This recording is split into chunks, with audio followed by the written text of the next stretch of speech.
मेरे प्रिय लोक सेवा परीक्षा के भावी अभ्यर्थियों, अभिभावकों, संबंध शिक्षक वृंद तथा मार्गदर्शकों, स्वागत है आप सबों का इस लोक सेवा की यात्रा के तीसरे खंड में, जो इस पूरी श्रृंखला का हृदय स्वरूप है। यह विशेष खंड केवल यह नहीं बताएगी कि यूपीएससी प्रश्न कैसे पूछती है, बल्कि यह भी बताएगी कि यूपीएससी प्रश्न बनाते समय क्या सोचती है। मेरा अनुभव है कि यदि कोई अभ्यर्थी इस खंड को वास्तव में समझ ले तो उसकी पूरी तैयारी की दिशा बदल सकती है। तो आइए मित्रों, हम समझने का प्रयास करते हैं यूपीएससी का मस्तिष्क, द माइंड ऑफ यूपीएससी के बारे में, कि प्रश्न कैसे जन्म लेते हैं। इस खंड का विस्तार होगा यूपीएससी किसी समाचार को सीधे प्रश्न क्यों नहीं बनाती, एनसीईआरटी की एक साधारण पंक्ति प्रीलिम्स, मेंस और इंटरव्यू तीनों में अलग अलग रूप कैसे ले लेती है, स्टेटमेंट बेस्ड क्वेश्चन की बढ़ती संख्या का मूल उद्देश्य क्या है, आयोग किन बौद्धिक क्षमताओं, analytical thinking, system thinking, ethical reasoning, decision making, administrative temperament का परीक्षण कर रहा है। एक सफल अभ्यर्थी प्रश्न को कैसे पढ़ता है, जबकि अधिकांश अभ्यर्थी केवल शब्द पढ़ते हैं। मेरे मित्रों, अब मैं उस मूल प्रश्न का उत्तर दे रहा हूं जिसे अधिकांश अभ्यर्थी कभी पूछते ही नहीं। वह यह है कि यूपीएससी प्रश्न बनाती कैसे है, प्रश्न कैसे जन्म लेते हैं। एक साधारण विद्यार्थी प्रश्न पढ़ता है, एक सफल अभ्यर्थी प्रश्न के पीछे छिपी सोच पढ़ता है। यूपीएससी उसी दूसरे अभ्यर्थी का चयन करती है। यदि आप किसी अनुभवी प्रश्न निर्माता या क्वेश्चन सेटर से पूछें कि प्रश्न बनाना कठिन है या उत्तर देना, तो वह संभवतः कहेगा प्रश्न बनाना। उत्तर देने वाला एक दिशा में सोचता है, प्रश्न बनाने वाला 100 दिशाओं में सोचता है। यूपीएससी के प्रश्न इसी दूसरी श्रेणी के होते हैं। वे केवल जानकारी की परीक्षा नहीं लेते, वे सोचने की प्रक्रिया की परीक्षा लेते हैं। इसलिए हमें सर्वप्रथम एक भ्रम तोड़ना होगा। वह भ्रम है कि यूपीएससी सिलेबस या पाठ्यक्रम से बाहर प्रश्न पूछती है। यह शिकायत लगभग हर वर्ष सुनने को मिलती है। इस बार तो पेपर आउट ऑफ सिलेबस था, ऐसा तो कभी पढ़ा ही नहीं, यह तो किसी किताब में नहीं था। लेकिन यदि उन्हीं प्रश्नों को ध्यान से देखा जाए तो पाया जाता है कि उनका तथ्य नया हो सकता है, पर सिद्धांत या कंसेप्ट पुराना और पाठ्यक्रम के भीतर का ही होता है। उदाहरण के लिए, यदि प्रश्न किसी तकनीक पर है तो वह विज्ञान, अर्थव्यवस्था, शासन, नैतिकता या अंतर्राष्ट्रीय संबंधों की बुनियादी समझ पर आधारित होता है। यूपीएससी तथ्य नहीं पूछती, तथ्य के पीछे का सिद्धांत पूछती है। मित्रों, प्रश्न निर्माण की पहली सीढ़ी के रूप में आप एक घटना समझिए। मान लीजिए समाचार आया, भारत ने हरित हाइड्रोजन मिशन को गति दी। अधिकांश अभ्यर्थी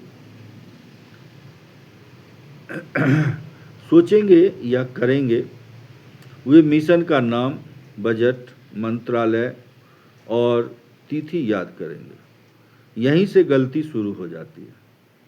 यूपीएससी का प्रश्न निर्माता इसके आगे सोचता है। वह पूछता है, हरित हाइड्रोजन क्या है, इसे हरित क्यों कहा जाता है, ऊर्जा सुरक्षा से इसका क्या संबंध है, इसका जलवायु परिवर्तन से क्या संबंध है, भारत की अर्थव्यवस्था पर इसका प्रभाव क्या होगा, इसके लिए किस प्रकार के खनिज और तकनीक चाहिए, इसके भू राजनीतिक परिणाम क्या हो सकते हैं। अब देखिए एक समाचार कितने विषयों में फैल गया। यही यूपीएससी की शैली है। प्रश्न निर्माण की दूसरी सीढ़ी की अवधारणा, मित्रों, यूपीएससी कभी केवल क्या पर नहीं रुकती, वह क्यों और कैसे तक जाती है। उदाहरण के लिए, यदि समाचार क्वांटम कंप्यूटिंग पर है तो प्रश्न सीधे यह नहीं होगा कि इसका मिशन कब शुरू हुआ।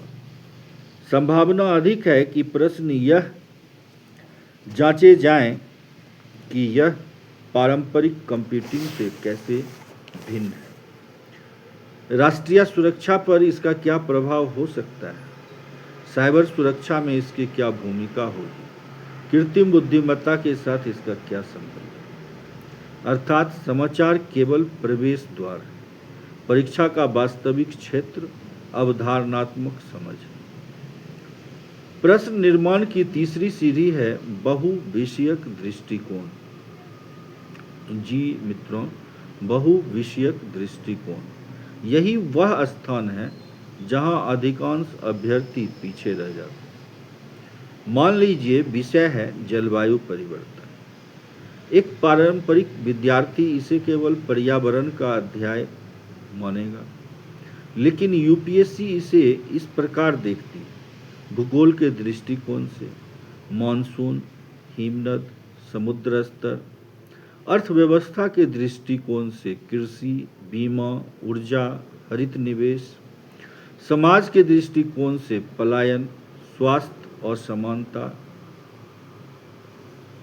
शासन के दृष्टिकोण से, आपदा प्रबंधन, नीति निर्माण, अंतर्राष्ट्रीय संबंधों के दृष्टिकोण से, सीओपी, जलवायु, वित्त, वैश्विक न्याय, नैतिकता के दृष्टिकोण से, पीढ़ियों के बीच न्याय, इंटरजेनरेशनल इक्विटी, और विज्ञान के दृष्टिकोण से कार्बन कैप्चर, नवीकरणीय ऊर्जा।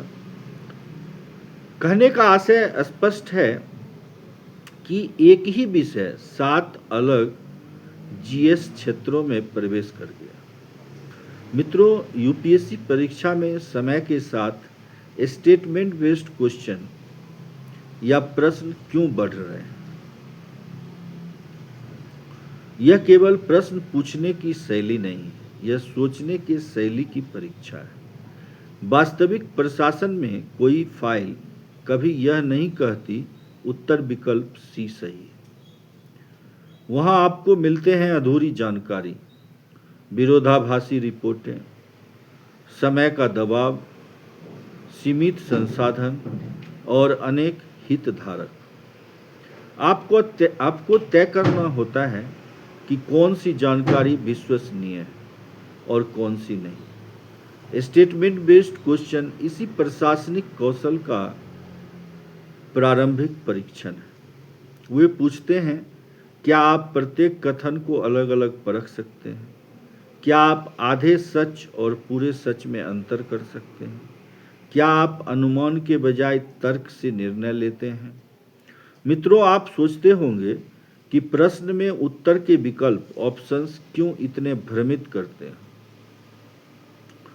क्योंकि वास्तविक जीवन भी ऐसा ही है। जिलाधिकारी के सामने आने वाले विकल्प शायद ही कभी पूरी तरह सही या पूरी तरह गलत होते हैं। अधिकांश निर्णयों में लाभ भी होता है और हानि भी होती है। राजनीतिक दबाव भी होता है, कानूनी सीमा भी होती है, नैतिक प्रश्न भी होते हैं। यूपीएससी चाहती है कि अभ्यर्थी सर्वोत्तम उपलब्ध विकल्प, बेस्ट अवेलेबल ऑप्शन चुनने की मानसिकता विकसित करें।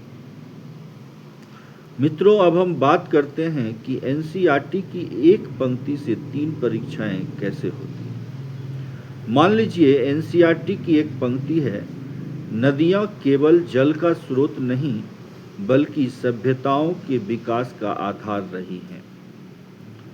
मित्रों, यूपीएससी इसे 3 रूपों में बदल सकती है। प्रीलिम में नदी बेसिन पारिस्थितिकी कथन आधारित प्रश्न पूछ सकती है। मेंस में भारतीय सभ्यता के विकास में नदी घाटियों की भूमिका का विश्लेषण कीजिए, इस तरह का प्रश्न पूछ सकती है। और इंटरव्यू में यदि आपको नदी संरक्षण परियोजना का प्रभारी बनाया जाए तो विकास और पर्यावरण के बीच संतुलन कैसे स्थापित करेंगे? एक पंक्ति 3 स्तर 3 अलग क्षमताओं की परीक्षा। यही यूपीएससी का मस्तिष्क है। मित्रों, एक सफल अभ्यर्थी प्रश्न कैसे पढ़ता है? जब प्रश्न सामने आता है तो औसत अभ्यर्थी उत्तर खोजता है। सफल अभ्यर्थी पहले प्रश्न को समझता है। वह स्वयं से पूछता है, आयोग वास्तव में क्या जानना चाहता है? यह प्रश्न किस अवधारणा पर आधारित है?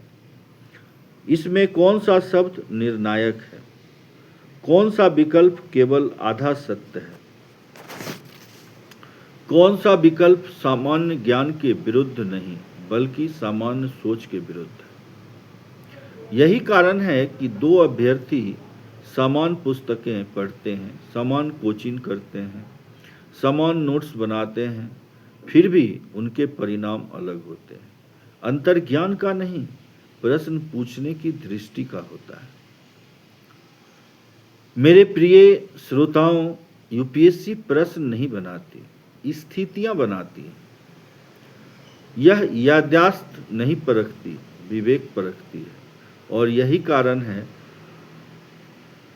कि भविष्य में सफल वही अभ्यर्थी होगा जो पुस्तकें केवल पढ़ेगा नहीं बल्कि उनके पीछे छिपे विचारों, संबंधों और प्रशासनिक अर्थों को समझेगा।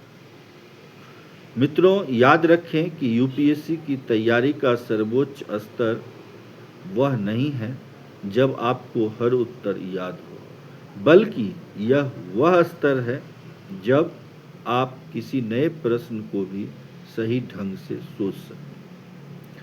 यही वह बौद्धिक परिपक्वता है जिसकी खोज आयोग आज कर रहा है। आशा है आप इस भाग के केंद्रीय भाव को समझ पाए होंगे।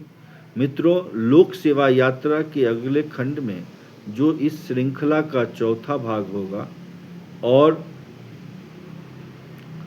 भी अधिक महत्वपूर्ण होगा, जिसमें हम चर्चा करेंगे 2013 से 2026 तक यूपीएससी प्रीलिम्स का वर्षवार तुलनात्मक विश्लेषण।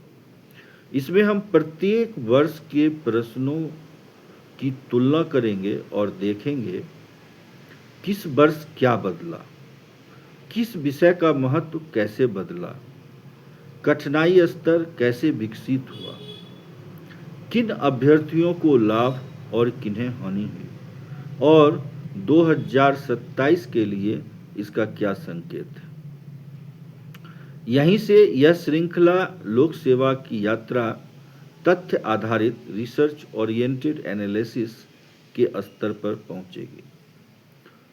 मित्रों, मुझे विश्वास है कि यह पूरी श्रृंखला यूपीएससी की तैयारी से संबंधित सबसे गहन विश्लेषणों में से एक सिद्ध होगी।